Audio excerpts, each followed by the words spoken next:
नमस्कार मंडळी. घरोघरी मातीच्या चुली या मालिकेच्या आजच्या पुढील भागात आपल्याला असं पाहायला मिळालं. आता जानकी ऋषिकेशला म्हणत असते, ऋषिकेश, आजचा जो काही प्रकार झाला त्यावरून आता आता अवंतिकाची काळजी खूपच घ्यावी लागणार आणि मी अवंतिकाला काहीही होऊ देणार नाही.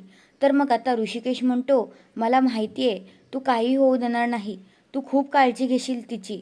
नंतर मग आता जानकी म्हणते, हो मी काळजी घेणार, माझ्या शेवटच्या श्वासापर्यंत मी अवंतिकाची काळजी घेणार, तिच्या केसालाही धक्का लागू देणार नाही मी.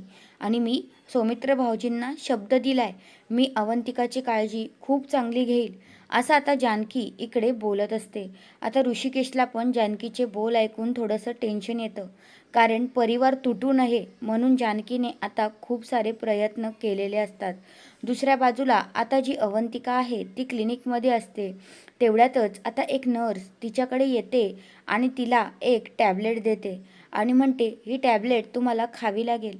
तर मग अवंतिका म्हणते, पण मी तर टॅबलेट, माझं आत्ताच डॉक्टरांशी बोलणं झालं. तर मग ती बोलते की नाही, डॉक्टरांनीच मला सांगितले तुम्हाला ही टॅबलेट खावीच लागणार आहे आणि आत्ताच्या आत्ता तुम्हाला ही टॅबलेट खावीच लागणार.